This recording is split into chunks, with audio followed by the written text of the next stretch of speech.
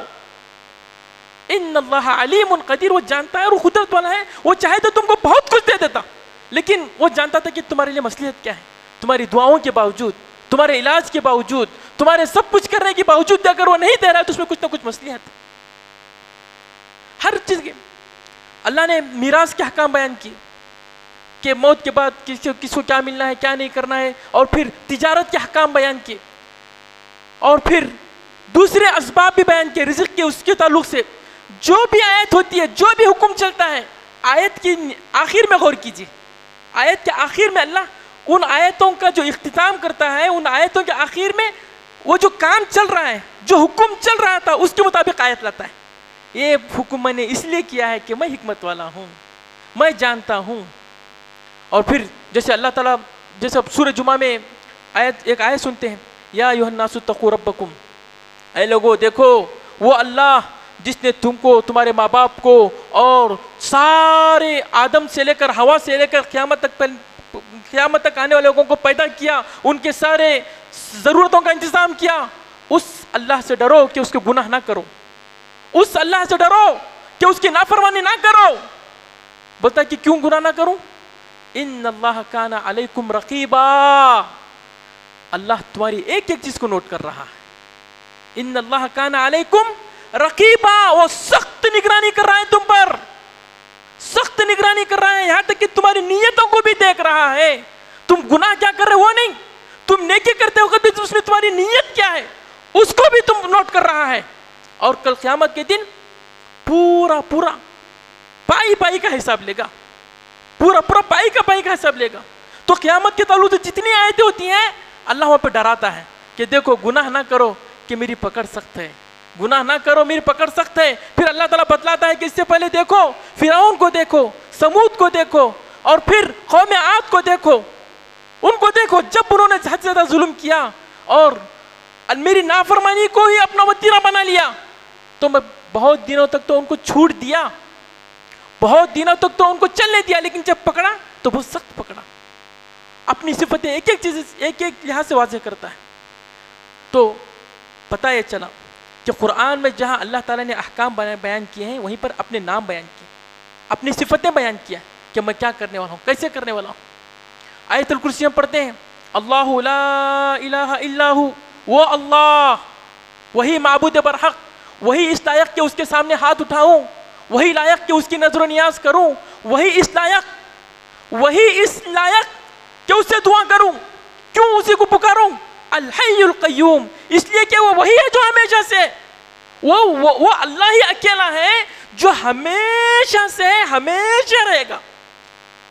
اور صرف زندہ ہے تو صرف زندہ نہیں, اچھی صفات کے ساتھ, علیم بھی ہے, خبیر بھی ہے, سمیع بھی ہے, بصیر بھی ہے, قوی بھی ہے, متین بھی ہے, جبار بھی ہے, قہار بھی ہے. ہم تو کوئی آدمی زندہ ہونے کو بہت لوگ زندہ ہیں, لیکن ان کی زندگی بس ہے کہ رحم کھائیں لوگ, ہر طرح کی ضرورتیں, ہر طرح کی چیزیں میسر نہیں ہیں, لیکن وہ ہر طرح سے زندہ ہے, بہت خوبیوں کے ساتھ, ہر طرح کی خوبیوں کے ساتھ, اور جو بھی خوبیاں کمال کی ہے, کسی طرح کی کمی نہیں ہے. ایسا نہیں کہ سننے والا ہے تو کچھ سننے والا ہے, کچھ سننے والا نہیں ہے, نعوذ باللہ. ایسا نہیں کہ جاننے والا ہے تو کچھ چیزیں جانتا ہے, کچھ چیزیں جانتا ہے, نہیں, ایک ایک چیز اس نے جان لیا. اچھا, اب ایک سوال کریں گے کہ ان دنوں میں نے کیوں خطبہ, یہ جو اللہ کی معرفت ہے اس کو میں نے کیوں چنا تھا. اصل میری کوشش, میں یہ چاہ رہا تھا کہ سفر کا مہینہ ہے, کچھ لوگ اس کو برا سمجھتے ہیں, منحوس سمجھتے ہیں جی, کہ یہ مہینہ برا کرتا ہے, یہ مہینے میں چیزیں کامل نہیں ہوتی, اس مہینے میں دکان کھولے تو نہیں چلے گا, اور پھر وہ کریں, جو بھی کام کریں گے نامکمل ہوگا. یہ کب چیزیں ہوتی ہیں؟ یہ آدمی دن پر یا کسی چیز پر یا کسی مہینے پر کیوں اتر آئے گا؟ جب اس کو اللہ معلوم نہیں ہوگا. لیکن جب ایک آدمی کو معلوم پڑ جائے گا کہ اللہ بار بار کہتا ہے کہ یہ زمین و آسمان ساری کی ساری اللہ کی بادشاہت ہے, اس میں جو ہوگا وہی ہوگا جو اللہ تعالیٰ چاہے گا، اور جو اللہ تعالیٰ نہیں چاہے گا وہ ہرگز یہاں پر نہیں ہوگا، ہرگز نہیں ہوگا۔ ہم جب بار بار کہتے ہیں ماشاء اللہ ماشاء اللہ، اس کا ترجمہ یہی ہے کہ یہ آپ کو جو بھلائی، یہ جو خوبی، یہ جو آپ کو نعمت ملی ہے اس لیے ملی ہے کہ اللہ نے چاہا ہے۔ آپ کو یہ جو خوبی آج آپ اس مقام پر جو ہے، یہ نعمت جو آپ کو حاصل ہوئی ہے، اللہ نے چاہا ہے ملی ہے، نہیں چاہتا تو ساری دنیا کے صرف انسان نہیں، سارے انسان، سارے جن، سارے فرشتے مل کر بھی وہ نعمت آپ کو دینا چاہیں اور اللہ نے فیصلہ کیا کہ نہیں دینا ہے، تو کیا وہ دے سکتے ہیں؟ کسی کی ہمت ہے؟ نہیں، نہیں ہے، ہرگز نہیں ہے۔ لہو ما فی السماوات و ما فی الارض، زمین و آسمان کے اس پورے درمیان جو بھی چیز ہے، باریک سے باریک چیز بھی جو بھی ہوگی اسی کے حکم سے ہوگی، اسی کے فیصلے سے ہوگی، اسی کے چاہنے کی وجہ سے ہوگی۔ جب میں نے اللہ کو سب کچھ مان لیا تو پھر میں کیوں اس کو برا مانوں گا کہ نہیں سفر یہ مہینہ برا کرتا ہے، شام کے وقت جھاڑو لگانے سے گھر میں برکت چلی جاتی ہے۔ پتہ نہیں لوگوں کے بڑے بڑے عقیدے ہیں، دودھ ابل گیا تو کہ نحوست آئے گی، کانچ پھوٹ گئی تو اس پہ عقیدے ہو جاتے ہیں، جی آنکھ پھڑک رہی ہے پتہ نہیں یہ ہوگا، انگلی میں کھجلی ہو رہی ہے وہ ہوگا۔ یہ سب کیوں عقیدے کب ہوں گی؟ یہ جب اللہ سے عقیدہ کمزور ہوگا، جب ہم اللہ کو نہیں پہچانیں گے، اس کی قدرت کو نہیں پہچانیں گے۔ ایک تھے ہمارے شیخ محمد بن عبد الوہاب نجدی، سارے سب لوگ جانتے ہوں گے، شاید آپ جانتے ہیں کہ نہیں جانتے ہیں، لیکن وہ ہمارے مسلمان بھائی جو گمراہ ہیں، جو نعوذ باللہ جن کو شیطان نے ولیوں کی محبت کے نام پہ ان کو وہ شرک میں ڈالا ہوا ہے جس کو روکنے کے لیے خود رسول اکرم صلی اللہ علیہ وسلم آئے تھے۔ کچھ لوگ ہم کو وہابی کہتے ہیں، جو لوگ صرف اللہ کی بڑائی کرتے ہوئے، اللہ کی تعظیم کرتے ہوئے اللہ کے برابر کسی کو نہیں لاتے، اس کی عبادت میں کسی کو ہم نہیں جوڑتے، اور اللہ کا حق یہی ہے۔ جب ہم نے جان لیا کہ وہ اتنا بڑا ہے اور ہمیں معلوم ہے کہ اس کے جیسا کوئی نہیں ہے، تو پھر عبادت کس کی ہوگی؟ صرف اسی ایک کی ہوگی، اور ہم اسی راستے پر چل رہے ہیں۔ کچھ لوگ ہم کو وہابی کہتے ہیں، وہابی، یہ دیکھو وہابی جا رہا ہے۔ یہ انہی ایک شخص تھے جو آج سے تقریباً 150 سال پہلے ان کی پیدائش ہوئی تھی، 150 سال یا 200 سال اسی کے قریب میں، عرب میں شیخ محمد بن عبد الوہاب نجدی رحمہ اللہ، وہ جب آئے تھے تو عرب میں بھی لوگ توحید کو چھوڑ کر جنوں کو خوش کرنے کے لیے مرغیاں کاٹ رہے ہیں، کٹوں پہ عقیدہ رکھے ہوئے ہیں کہ بھئی ان کا کٹا ان کا کٹا، یہاں سے برکت ملے گی، یہاں پہ نظر و نیاز کرو، غیر اللہ کی قسمیں، یعنی غیر اللہ کو اتنا بڑا کر دیا کہ اللہ کے مطابق کر دیا۔ اللہ ہی اس لائق ہے کہ اس کے نام کی قسم کھا کے یقین دلایا جائے گا کہ میں جھوٹ نہیں بول رہا ہوں، لیکن انہوں نے اللہ کے علاوہ دوسرے لوگوں کو اس لائق بنایا کہ نہیں یہ بھی اس لائق ہے کہ ان کے نام کی قسم کھائی جائے۔ اللہ کے دروں کو چھوڑ کر، اللہ کے گھروں کو چھوڑ کر ان مخلوق کے دروں پہ جانے لگے۔ اس طرح کی جو وبائیں ہمارے یہاں عام ہیں، اللہ کی عبادت میں دوسروں کو شریک کرنا، ان کے زمانے میں بھی اس طرح کی چیزیں پیدا ہو گئی تھی۔ تو انہوں نے ایک کتاب لکھی، کتاب التوحید، کتاب التوحید الذی حق اللہ علی العبید، وہ توحید کا بیان، اس توحید کا بیان کہ جو توحید اللہ کا حق ہے بندوں پر۔ یہ بات کسی کو سمجھ میں آئی؟ اس توحید کا بیان کہ جو بندوں پر حق، اللہ کا حق ہے بندوں پر، یعنی ہے کہ جس اللہ نے ہم کو رزق دیا، ہمارے لیے ساری سہولتیں دی، بہترین سے بہترین سارے انتظامات فرمائے، اس اللہ کو ہمیں کیا کرنا ہے؟ اس اللہ کے لیے ہمیں کیا کرنا ہے؟ ہم لوگ کہیں گے کہ نہیں نماز پڑھنا ہے، اس کے لیے روزہ رکھنا ہے، اس کے لیے زکوٰۃ دینا ہے، اس کے گھر کا حج کرنا ہے، اور پھر اس کے احکامات بجا لانا ہے، اور یہ کہ اس کے جن چیزوں سے اس نے منع کیا ہے کہ یہ چیزیں مجھ کو پسند نہیں، ان چیزوں سے بچنا ہے۔ یہ جواب ہوگا، یہ بھی بالکل صحیح ہے، یہ بھی بالکل صحیح ہے، لیکن ایک بات غور کیجئے، اس اللہ کا حق ہم پر سب سے زیادہ یہ ہے کہ ہم اس کی عبادت میں دوسروں کو شریک نہ کریں۔ جس اللہ نے اکیلے یہ ساری نعمتیں ہم کو دیں، جو اللہ اکیلے یہ سارے انتظامات کرتا ہے، جو اللہ اکیلے یہ ساری بادشاہ چلاتا ہے اور اس کے چلانے میں اس کا کوئی شریک نہیں ہے، اس کا ہم پر سب سے بڑا حق یہ ہے کہ ہم اس کی عبادت میں کسی اور کو شریک نہ کریں۔ یعنی کیا مطلب؟ یہ کہ اس کے گھر کا طواف کر رہے ہیں تو کسی اور کے گھر کا طواف نہ کریں، اس کی قسم کھا رہے ہیں تو کسی اور کی قسم ہرگز نہ کھائیں، اس کے لیے ذبح کر رہے ہیں تو کسی اور کے لیے ہرگز ذبح نہ کریں۔ جی یہ اصل حق ہے، اور جنت و جہنم کا بھی فیصلہ اسی پر ہوگا۔ جنت و جہنم کا بھی کل فیصلہ جو ہوگا صرف یہ چیز دیکھا جائے کہ کس نے شرک کیا کس نے شرک نہیں کیا. ایک بہت بڑا عابد, بہت بڑا نمازی, بہت زیادہ حج کرنے والا, لیکن یہ کہ وہ رسول اکرم صلی اللہ علیہ وسلم جن کو ہمیں حکم ہے کہ ہم ان کو بندہ کہیں, رسول اکرم صلی اللہ علیہ وسلم کا جب نام لیتے ہیں تو کیا کہتے ہیں؟ اشہد ان محمدن عبدہ ورسولہ, وہ اللہ کے بندے ہیں. اگر اس نے غلطی سے نبی کریم صلی اللہ علیہ وسلم کو بھی کہا کہ نہیں, نبی صلی اللہ علیہ وسلم بھی حاضر و ناظر, نبی صلی اللہ علیہ وسلم بھی غیب جاننے والے, اور نبی کریم صلی اللہ علیہ وسلم بھی اس لائق ہیں کہ میں ان کو پکاروں, تو اس نے کیا کیا؟ اس نے یہ نہیں کہا کہ اللہ اپنی عبادت میں اکیلا ہے, بلکہ کہا کہ نہیں, نبی صلی اللہ علیہ وسلم بھی عبادت میں شریک ہے, نبی صلی اللہ علیہ وسلم بھی اس لائق ہے کہ میں ان کو پکاروں. تو اللہ نے کہا کہ ایسا شخص میری جنت کا لائق نہیں. یہ ماننا کافی نہیں ہے کہ اللہ ہی رب ہے, اللہ ہی خالق ہے, اللہ ہی معبود ہے. جو چیز میں بتلانا چاہ رہا ہوں وہ یہ ہے کہ آدمی اپنے دل سے مانے کہ جب اللہ ہی اکیلا خالق ہے تو میری یہ عبادتیں, چاہے پکار کی ہو, چاہے ذبح کی ہو, چاہے نظر و نیاز کی ہو, چاہے کسی کے گھر کو جانے کی ہو, یہ صرف اللہ کے لیے خاص ہے. ان کی عبادتوں میں کسی اور کو ہرگز میں شریک نہیں کروں گا. انہوں نے یہ چیز سمجھانے کے لیے کتاب لکھی, بہت اچھی کتاب ہے, بہت بہترین کتاب ہے. اللہ نے اس کتاب کو بہت مقبولیت دی.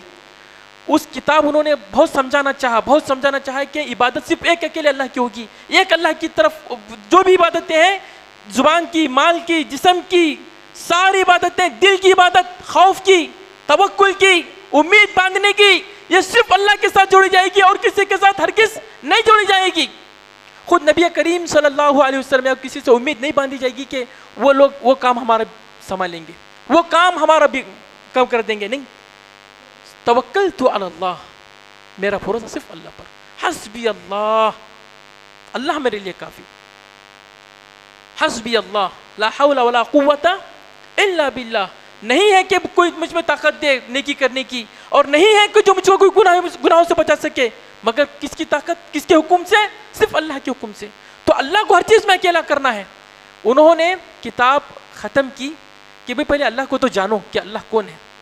آیت ذکر کی, وما قدر اللہ حق قدری والارض جمیعا قبضتہ یوم القیامہ والسماوات مطویات بیمینہ. انہوں نے کہا کہ اے لوگو, تم کس اللہ کو چھوڑ کر دوسروں کے سامنے ہاتھ پھیلا رہے ہو؟ کس اللہ کو چھوڑ کر دوسروں سے امید لگائے ہو؟ تم کو معلوم ہے اللہ کون ہے؟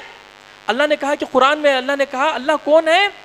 اللہ وہ ہے کہ جس کی ایک مٹھی میں یہ سارے ساتوں زمین ہوں گے.